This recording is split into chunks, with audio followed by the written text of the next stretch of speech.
Invocamos tu nombre, Señor, en tu casa tu rostro buscaremos. Lucas 24.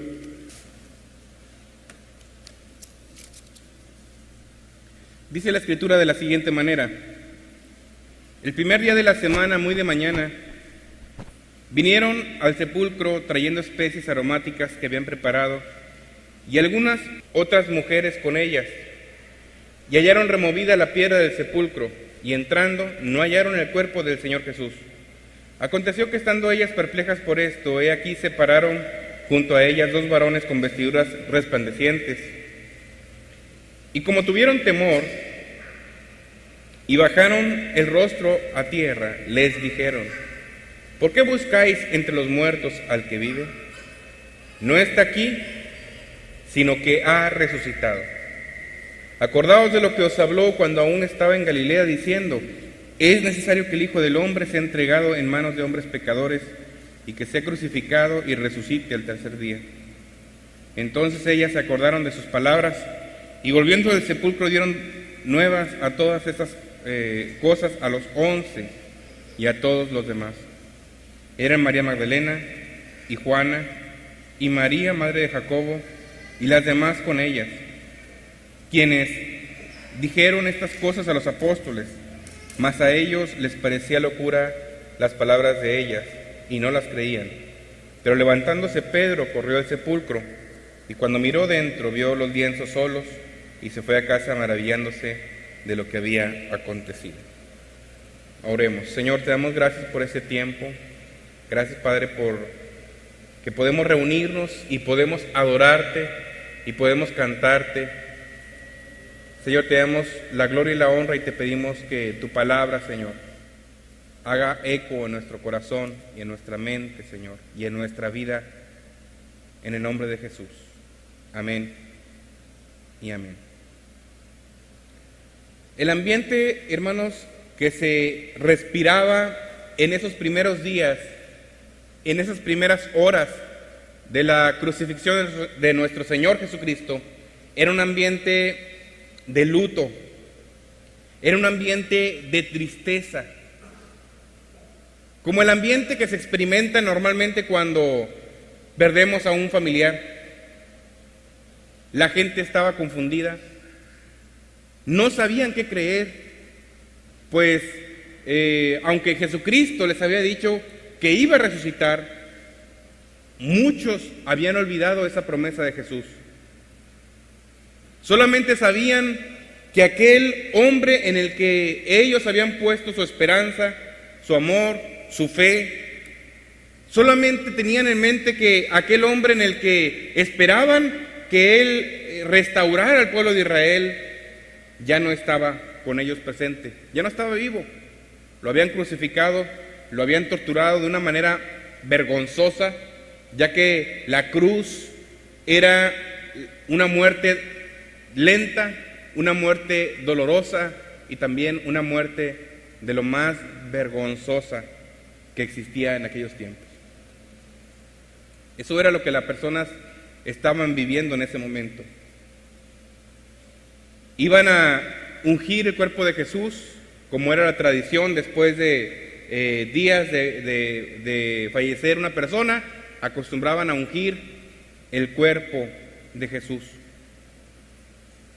Pero en medio de este ambiente triste, en medio de este ambiente de desconsolación, de tristeza, de angustia, de desesperación, de desesperanza, surge algo diferente, surge algo que a ellas les volvió a dar esperanza. Por eso leímos al principio el pasaje de Isaías: el pueblo que andaba en tinieblas vio gran luz. Los que moraban en tierra de sombra de muerte, resplandeció sobre ellos. Estas personas que estaban yendo rumbo al sepulcro estaban respirando la sombra de la muerte sobre sus vidas. Algunos de los discípulos de Jesús se encontraban escondidos por temor a que también fueran aprehendidos y también los asesinaran.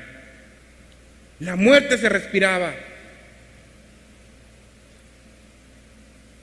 Sin embargo, cuando llegaron a esa tumba, algo sucedió.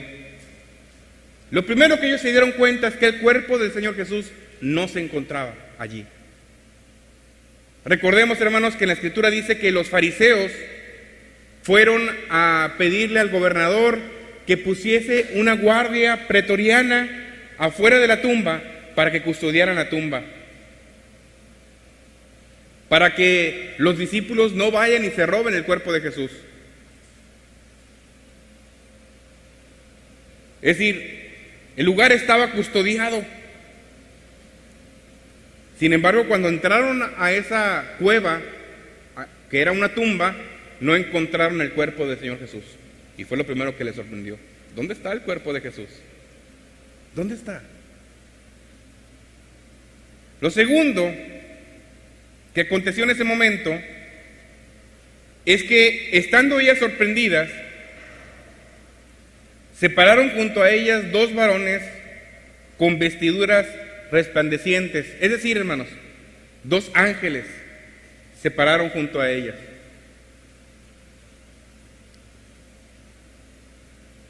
Les dio miedo, bajaron su rostro a tierra y los ángeles les dijeron a estas mujeres: ¿por qué buscas entre los muertos al que está vivo? Y aquí quiero hacer una pausa. Vámonos a 1 Corintios capítulo 15, versículo 26, por favor. 1 Corintios 15, 26. Dice la Escritura de la siguiente manera: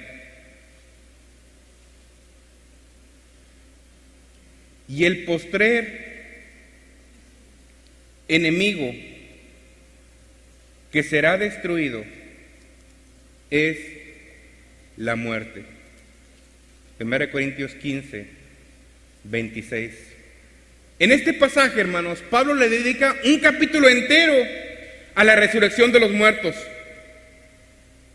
porque había personas que decían en ese momento que no era posible que los muertos resucitaran, ya que una de las bases de nuestra fe cristiana, desde que la iglesia inició, es la resurrección. En la mañana veíamos algunos de los pasajes y algunos de los eventos más representativos acerca de la resurrección. Y entonces había gente que decía: no, la resurrección no existe. Y Pablo le dedica todo un capítulo completo a hablar acerca de la resurrección.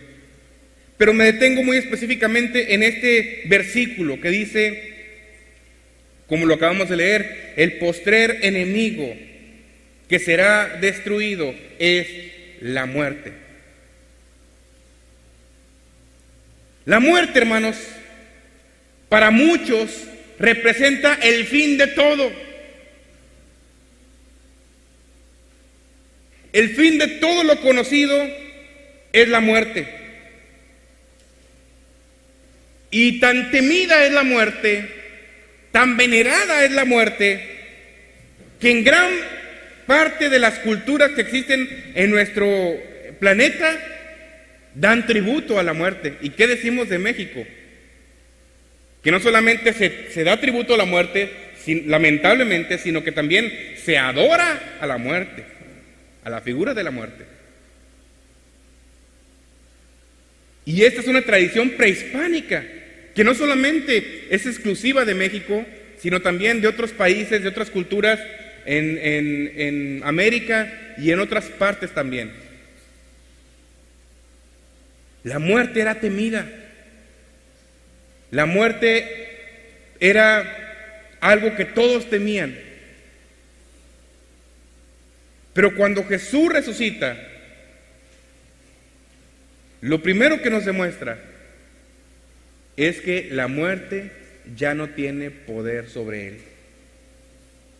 Si estamos aquí, hermanos. Cuando Jesús resucitó, lo que sucedió es que la muerte ya no tuvo más poder sobre Jesús. Es decir, la muerte fue vencida. No había nadie que hubiera podido vencer a la muerte más que alguien, solamente alguien que resucite de la muerte. Y Jesús resucitó. Por eso dice la Escritura: ¿dónde está, sepulcro, tu aguijón? ¿Dónde está, muerte, tu victoria? Hace poco a mi esposa civil le picó una avispa, pero no sabía que le había picado en el brazo. Entonces yo le dije, bueno, si fue una abeja, trae su aguijón. Si fue una avispa, pues no, las avispas no dejan el aguijón. Y sí, descubrimos que cerquita ahí de su casa había un enjambre de avispas. Y si viera cómo duele los piquetes. A mí hace muchos años atrás tuve una experiencia con los piquetes de avispas. Yo vivía en Sabinas. Yo no sabía que un panal de avispas se había puesto justamente a la salida de la puerta del patio. Entonces me invitaron a predicar a una iglesia y yo me bañé, porque pues normalmente tiendo a bañarme todos los días. Y cuando salí por la puerta trasera para tender las toallas, sacudí primero la toalla y luego la tendí. Yo no sabía que había un panal de avispas en el techo, y yo creo que el alboroto de la toalla hizo que las avispas se alborotaran, y cuando volteé me picaron 2 avispas, hermanos, 2 avispas en los labios. Imagínense cómo andaba a los 5 minutos, parecía Popeye. Lo peor de todo es que me bañé porque me iban a invitar a predicar. Entonces yo decía, Señor, ¿cómo voy a predicar con este hinchazón que traigo en los labios? Y luego, para acabarle de molar, nunca me encontraba personas en el camino, jamás, por lo menos conocidos. Y ese día, mientras iba caminando hacia la combi, para agarrar la combi e ir a la iglesia, me encontré un montón de gente que nunca veía en mi vida. Pastor, ¿cómo está? Yo, bien. Se siente terrible, hermanos, sentir el aguijón de una avispa o de un animal.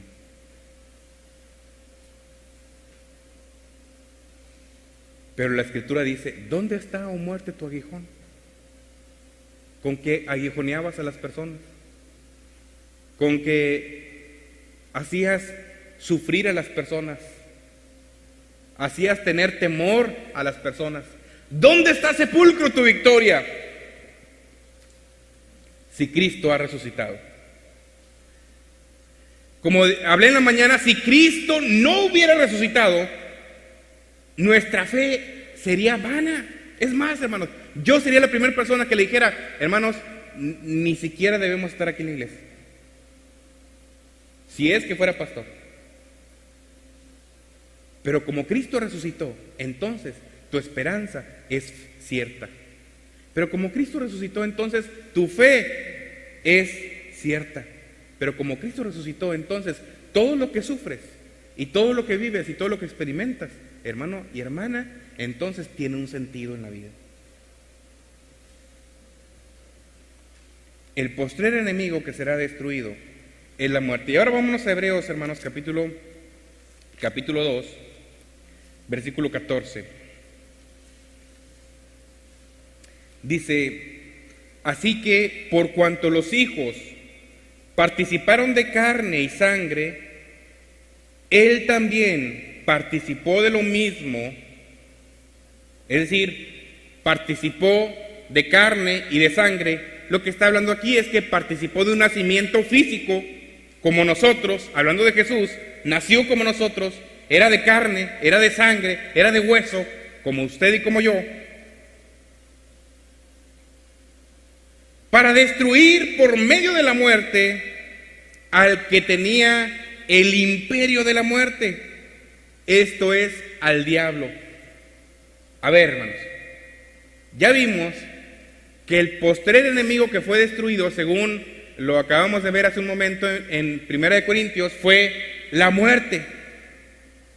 Y en este pasaje nos dice que el que tenía el imperio de la muerte, el que tenía el derecho de exclusividad de esta empresa llamada muerte, ¿quién era? El diablo. Era su principal arma. Era el arma más poderosa de Satanás, la muerte. Fíjense lo que dice el versículo 15. Dice, y librar a todos los que por temor ¿a quién? Por temor a la muerte, estaban durante toda su vida sujetos a servidumbre. El que tenía el imperio de la muerte, el que tenía el derecho de exclusividad sobre la muerte, es el diablo. Y esto, hermanos, lo pueden corroborar incluso en la cultura griega, que era representada por el Hades, por el inframundo, en la cultura azteca.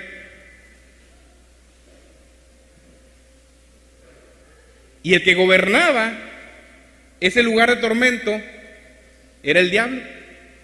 Así nos lo representan incluso las caricaturas.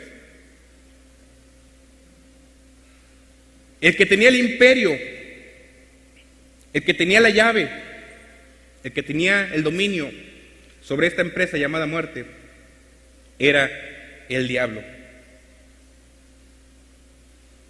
Pero por medio de una muerte, de la muerte de Jesús, y su posterior resurrección, ese imperio de la muerte que era gobernado por Satanás, al resucitar Jesucristo, al resucitar nuestro Señor y nuestro Salvador, ese imperio dejó de tener poder. Ese imperio, esa arma principal de Satanás, dejó de ser efectiva. ¿Por qué dejó de ser efectiva? Porque Jesucristo la anuló. ¿Cuántos dicen amén?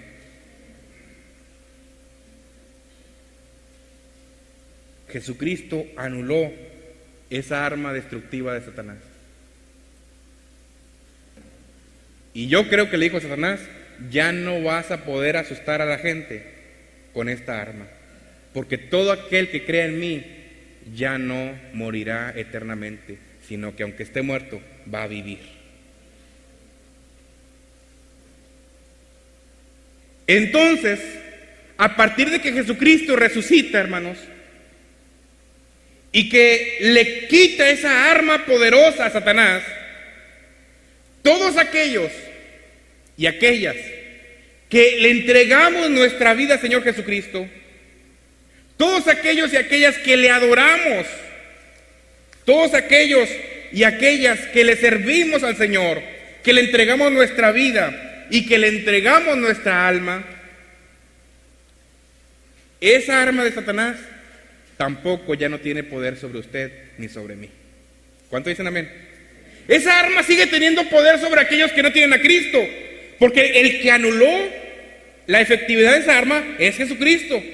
Y si alguno tiene Jesucristo, esa arma no funciona contra él, ni contra ella. Esa arma, hermano y hermana, no funciona contra ti. ¿Estamos aquí?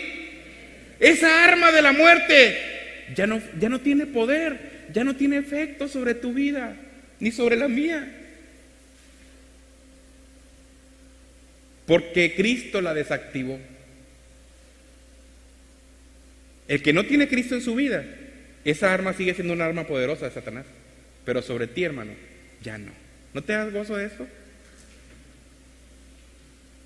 Miren lo que dice la Escritura en el Evangelio según San Juan, capítulo 11, versículo 25. Jesús le dijo, yo soy la resurrección y la vida. El que crea en mí, aunque esté muerto, ¿qué va a pasar con esa persona? Vivirá. Por eso, ¿dónde está, oh muerte, tu aguijón? Por eso, ¿dónde está, oh sepulcro, tu victoria? Ni siquiera los sepulcros pueden contener a una persona que ha creído en Jesucristo. Cuando Jesús resucitó, dice la palabra del Señor, varias de las cosas que sucedieron, cuando Jesús murió, varias de las cosas que sucedieron ese viernes, es que muchos sepulcros fueron abiertos. Entre lo del terremoto, sepulcros fueron abiertos y muertos fueron resucitados. Imagínense la escena. ¿Cuánto más ahora en Cristo, hermanos? ¿Cuánto más ahora que Cristo resucitó, no nos resucitará también a nosotros? Tenemos una gran promesa. Vamos a ver la escritura en 1 de Tesalonicenses, por favor, capítulo 4. 1 de Tesalonicenses 4:14. Porque si creemos que Jesús murió y resucitó, así también, escuche bien, porque si creemos, si usted cree que Jesús murió y resucitó, ¿cuántos de los que están aquí creen que Jesús murió y resucitó?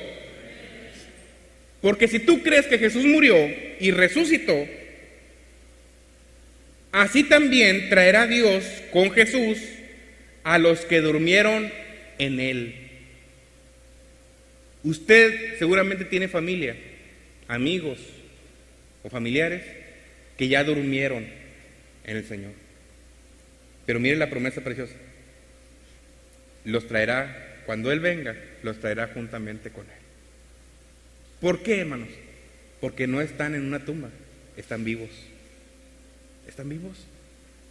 ¿No te da gozo? No están muertos, están vivos. Por lo cual os decimos esto en palabra del Señor, que nosotros que vivimos, que habremos quedado hasta la venida del Señor, no precederemos a los que ya durmieron. Porque el Señor mismo, con voz de mando, con voz de arcángel y con trompeta de Dios, descenderá del cielo. ¿Y qué más dice la siguiente frase? Los muertos en Cristo resucitarán. ¿Dónde está, oh sepulcro, tu victoria? ¿Dónde está, sepulcro, tu victoria? Si en la misma presencia de Jesucristo, cuando Él regrese, esas tumbas no podrán contener a aquellos que ya nos precedieron a nosotros. Vamos a volver al pasaje de Lucas.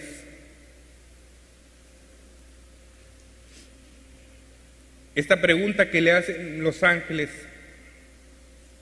a estas mujeres, versículo 5, capítulo 24. ¿Por qué buscáis entre los muertos al que vive? Ellas estaban buscando, hermanos, en ese momento a Jesús en el lugar incorrecto. Estaban buscando a Jesús en una tumba, en una cueva preparada para una tumba. Pero allí no estaba Jesús. Jesús está vivo. Jesús ha resucitado. Hoy hay personas que buscan a Jesús en el lugar equivocado. Buscan a Jesús en el lugar equivocado. Hermanos, Jesús no está en una figura hecha de piedra, hecha de mármol, hecha de yeso, de cemento. No está allí Jesús. Jesús no está, escuche bien lo que le voy a decir porque es hasta cierto punto riesgoso si no lo entendemos bien. Jesús no está en una religión.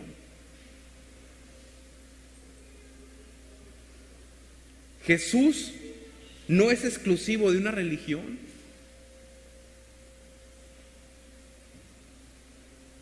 Hay personas que buscan a Jesús en una religión. Jesús está sentado en el trono del Padre. Jesús, como dice en Apocalipsis 3, está tocando a la puerta de tu corazón en este momento. Si tú abres la puerta, Él entrará y te acompañará. Ahí está Jesús, tocando la puerta de tu corazón. Ahí está Jesús, diciéndote, abre tu puerta y yo voy a entrar contigo. No está en una religión, no está en una figura de mármol. Jesucristo está vivo y está presente aquí con nosotros. ¿Por qué buscáis entre los muertos al que vive? Esas mujeres estaban equivocadas, buscando a Jesús en un lugar donde no lo iban a encontrar, porque Él les había dicho que al tercer día resucitaría. Por eso los ángeles le recuerdan a estas mujeres, acuérdense de lo que habló en el versículo 6. Acuérdense de lo que os habló cuando aún estaba en Galilea. Versículo 7, diciendo, es necesario que el Hijo del Hombre sea entregado en manos de hombres pecadores y que sea crucificado y resucite al tercer día. Esto ya se los había dicho, pero los ángeles se lo volvieron a recordar. Estás buscando el lugar equivocado. Acuérdate lo que te habló. Acuérdate lo que el Señor te habló. Acuérdense que Él les dijo que al tercer día resucitaría. Hoy es el tercer día. ¿Por qué lo buscas aquí? Ya no está.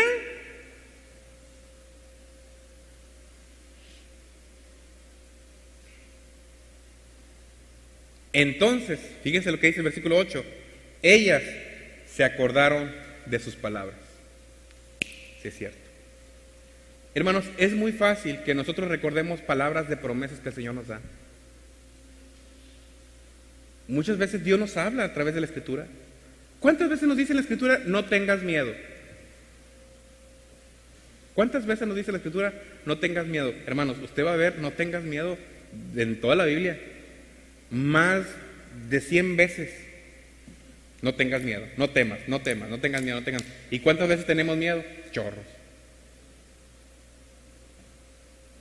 Porque necesitamos muchas veces que el Señor venga y nos repita, hey, acuérdate lo que te estoy diciendo. No acabas de leer la semana pasada en mi palabra, yo te la puse resplandeciente para que tú la puedas ver, no tengas miedo. Y otra vez tienes miedo. Y viene el Espíritu Santo a decirnos, hey, recuérdate, no tengas miedo.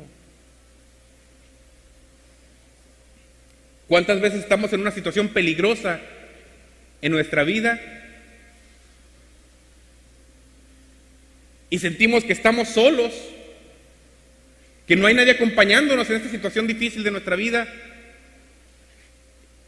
Y incluso le hemos dicho a Dios, Señor, ¿dónde estás? ¿Por qué no estás conmigo? Y el Señor nos vuelve a recordar otra vez. ¿Qué no te dije? Yo estaré con vosotros todos los días hasta el fin del mundo.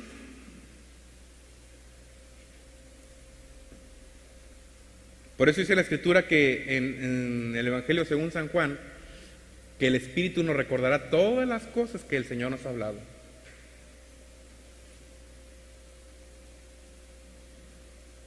Acuérdate.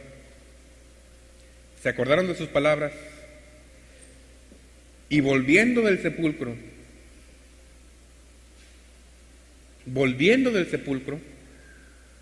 dieron nuevas de todas estas cosas a los 11 y a todos los demás.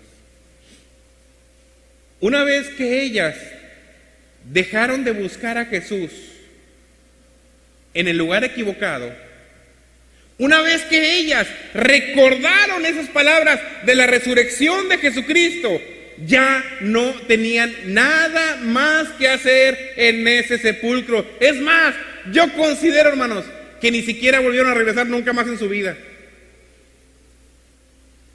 ¿A qué? Si Cristo no está aquí, estuvo aquí, pero ya no está. Y fíjese lo que sucedió cuando los ángeles abrieron los ojos de estas mujeres y les recordaron que Jesucristo estaba vivo. Fíjese lo que provocó en ellas. Volviendo del sepulcro, es decir, dejando de buscar a Jesús donde no se encontraba, dieron nuevas, es decir, buenas noticias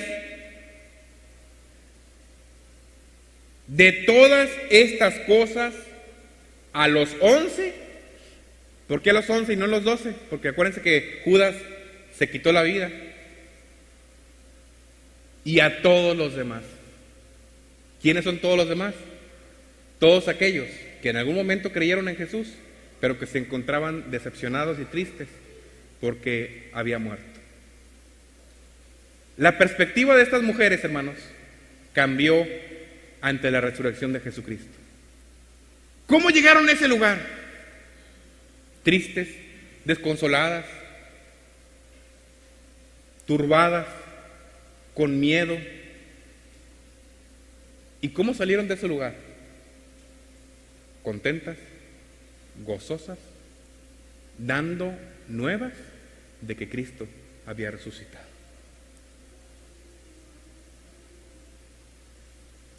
Cuando Cristo no está en nuestras vidas, aún nuestras vidas o las vidas de esas personas que no tienen a Cristo en su corazón siguen viviendo en sombra de muerte y oscuridad, como leímos en Isaías 9. Siguen viviendo en ese tiempo de sombra de muerte, como le sucedía a estas mujeres que fueron a ungir el cuerpo de Jesús. Siguen viviendo bajo el temor del aguijón de la muerte. Siguen siendo víctimas de este imperio, el cual domina Satanás.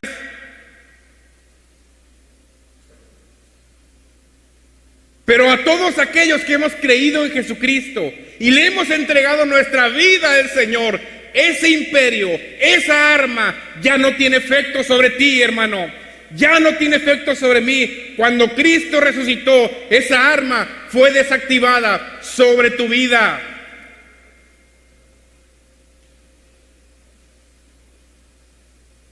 Y en ese momento que las mujeres comprendieron y entendieron que Jesús resucitó, en ese momento, en ese preciso momento, Dios cambió su actitud. En vez de luto, en vez de tristeza, se convirtió en gozo, se convirtió en alegría. Eso es lo que Dios provoca al tener la resurrección de Cristo en nosotros. Cambia nuestro luto y cambia nuestra tristeza y cambia nuestra vergüenza, como dice el canto, por el gozo de Dios. Cambia nuestro dolor, cambia nuestro quebranto y nuestra desesperanza por alegría y gozo y paz. Hermano, gózate y alégrate porque Cristo resucitó. Y si Cristo resucitó, entonces tú no eres ya vulnerable al imperio de la muerte, porque Jesucristo te ha dado vida y aunque tu cuerpo fallezca, tú seguirás viviendo en Cristo. No es tiempo entonces de enlutarnos. No es tiempo entonces de vivir nuestra vida enlutados, de vivir nuestra vida yendo hacia la tumba todos los días con tristeza, como si no tuviéramos esperanza. Hoy mucha gente se levanta y se despierta desesperados, tristes, angustiados, sin esperanza. Hermano, hermana, necesitas que se te aparezcan dos ángeles a un lado y te digan: ¡hey, reacciona! ¡Cristo resucitó! Escucha este mensaje para ti. Reacciona. ¿Por qué vas por la vida caminando todos tristes, todos angustiados, sin esperanza, sin luz? Hermano, Cristo resucitó. Gózate. Alégrate, porque ninguna arma forjada contra ti prosperará. Porque condenarás toda lengua que se levante contra ti en juicio, porque esta es la herencia de los siervos de Jehová. Alégrate, porque ni la misma muerte tiene poder sobre tu vida. Alégrate, porque la tristeza y el luto Dios lo cambiará en gozo y alegría. Alégrate, porque si Dios está contigo, ¿quién contra ti?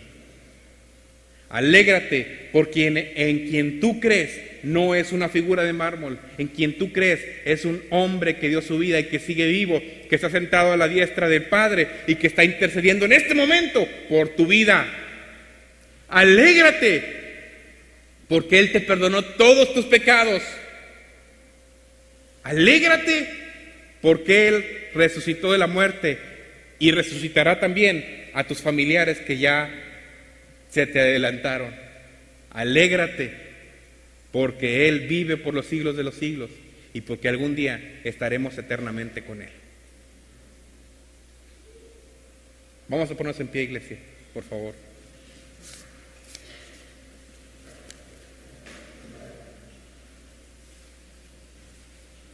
¿Por qué buscáis entre los muertos al que vive? Él ha resucitado. La muerte, Señor, ya no tiene más poder sobre nosotros. Porque ahora, Señor, a través de tu sacrificio en la cruz y tu resurrección, ahora somos libres de ese imperio que dominaba, de ese imperio que hacía temer a las personas. Hoy, Señor, a veces caminamos como si todavía la muerte tuviera efecto sobre nosotros. A veces caminamos en angustia, en depresión, en desesperanza. No es tiempo de caminar así porque tú has resucitado. Es tiempo, Señor, de caminar con la esperanza, con la bienaventuranza de que tú vives, de que tú reinas. Es tiempo, Señor, de caminar en fe, sabiendo las promesas enormes y grandiosas que tú tienes para nosotros. Es tiempo de levantar nuestros ojos al cielo y darte las gracias por haber resucitado y por habernos dado vida, Señor, y vida en abundancia. Gracias, Señor, en el nombre de Jesús. Amén y amén. Dios les bendiga, hermanos. Estamos con ustedes.